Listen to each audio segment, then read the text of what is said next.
तो good morning बच्चों, let's start. यहाँ पे कुछ लिखा हुआ है वो बाद में डिस्कस कर लेंगे। पहले जो हमारा आज का चैप्टर आईपीएससी नोमेनक्लेचर, यहाँ पे आपको बहुत बहुत तरह तरह के आपको कॉम्पाउंड्स मिलेंगे। इसको नेम करना है या फिर आपको नेम दिया जाएगा, उसका स्ट्रक्चर फाइंड आउट करना है। बहुत ही ज़्यादा इंटरेस्टिंग चैप्टर है और बहुत आसान, इतना नहीं है कि इतना टफ होगा, नहीं। यहाँ पे ये ऑर्गेनिक भी है और इनऑर्गेनिक भी बोल सकते हैं, बट ओके कुछ भी हो, इंटरेस्टिंग टॉपिक है।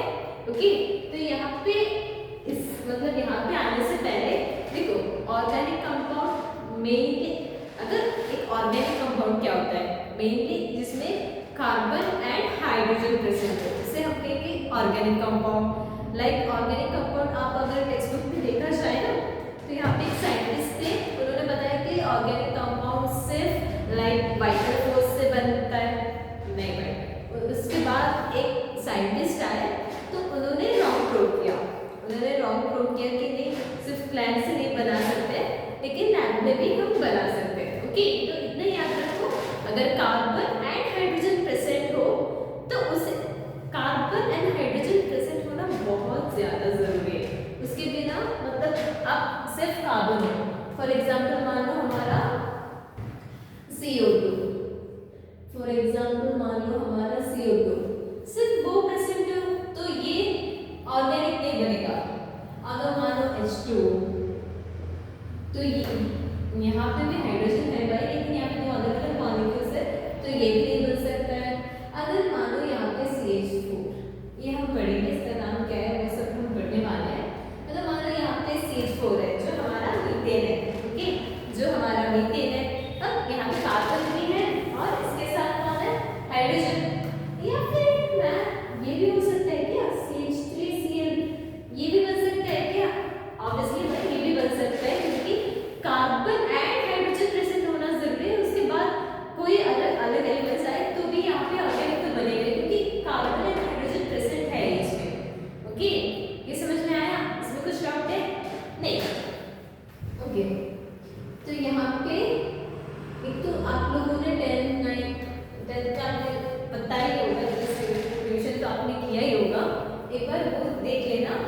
ओके यहाँ पे आता है ऑर्गेनिक कंपाउंड्स, मेनली प्रेजेंट होगा carbon and hydrogen. Open compounds, closed compounds.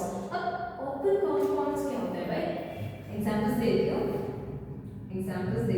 कि यहाँ पे कार्बन, यहाँ पे कुछ ना हो, यहाँ पे कार्बन का मेनली यहाँ पे इन्फ्लुएंस है। क्यों? यहाँ पे कार्बन की एक प्रॉपर्टी है टेट्रावैलेंसी, कार्बन का टेट्रावैलेंसी या फिर कैटिनेशन, वैलेंसी नहीं, property of an atom, property of the carbon to form long chain by connecting itself, है ना। ऐसे भी बॉन्ड बन सकते हैं ना, कार्बन कार्बन, ऐसे भी कार्बन लिटरली अपने कार्बन से बॉन्ड बना सकता है, ऐसे भी बना सकते हैं कार्बन बॉन्ड्स, है ना। ये होगा हमारा क्लोज्ड कंपाउंड्स है, ऐसे क्लोज्ड मैनर है। और ये हमारा बॉन्ड है वो भी पढ़ लेंगे, लेकिन ये हमारा ओपन स्ट्रक्चर बनेगा, ओपन कंपाउंड्स ये बनेगा, ये और ये क्लोज कंपाउंड्स। ओके अब कैटिनेशन, इसकी क्या होती है, प्रॉपर्टी ऑफ टेट्रावैलेंसी, 4 वैलेंसी भाई वो शेयरिंग करेगा एक तो, इसलिए यहाँ पे ज्यादातर कार्बन कंपाउंड्स रहता है। एक ब्रांच ही अलग से बना दिया है क्योंकि इस कंपाउंड्स को हम स्टडी कर सकते हैं। ओके अब यहाँ पे ये डिस्कस करते हैं ऑर्गेनिक कंपाउंड्स, ओपन कंपाउंड्स और क्लोज्ड कंपाउंड्स, है ना।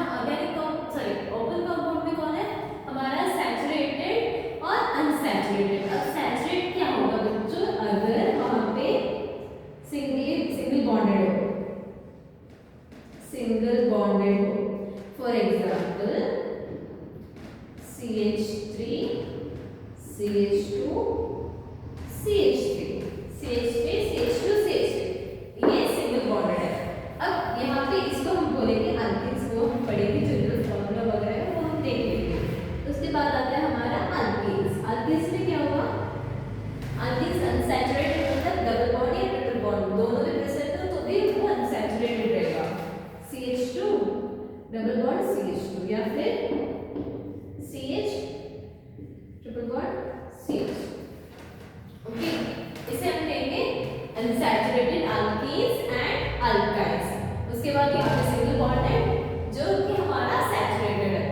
उसके बाद होमोसाइक्लिक कंपाउंड, हेटेरोसाइक्लिक कंपाउंड, जिस मैंने अभी बताया कि इसे बोलेंगे हम क्लोज कंपाउंड्स, इसे हम बोलेंगे क्लोज कंपाउंड्स। उसमें दो टाइप के, होमोसाइक्लिक एंड हेटेरोसाइक्लिक। मानो यहाँ पे ये CH बनेगा ना, CH2 बनेगा, CH2 बनेगा, CH2 बनेगा।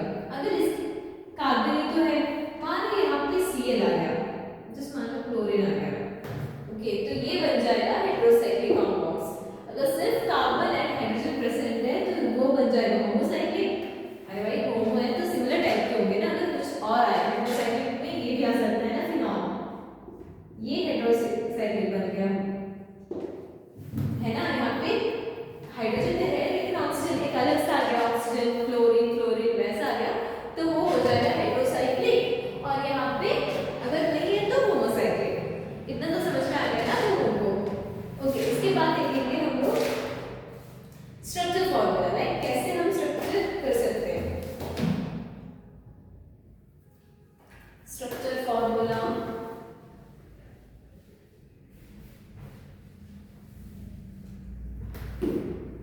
वो बाद में बता देते हैं, यहाँ पे पहले देखते हैं structure formula.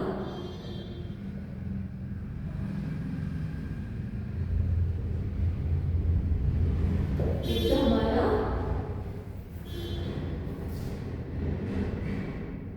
Bond line formula,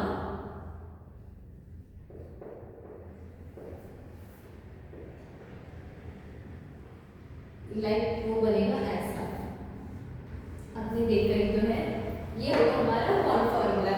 अब यहाँ पे कैसे हम कार्बन और हाइड्रोजन को कैलकुलेट करेंगे, बाई कुछ नहीं, ऐसा होगा, कार्बन ऐसा, यहाँ पे जो ये पॉइंट है ना वो सब कार्बन की पॉइंट्स है, ओके, लाइक ऐसे और ऐसे। बाकी का फिल करो हाइड्रोजन से, CH3, CH2, CH2, CH2 और CH3 से, है ना, इसे फिल कर देना। बॉन्ड लाइन फॉर्मूला ऐसा होगा, ओके। इसमें कुछ डाउट है?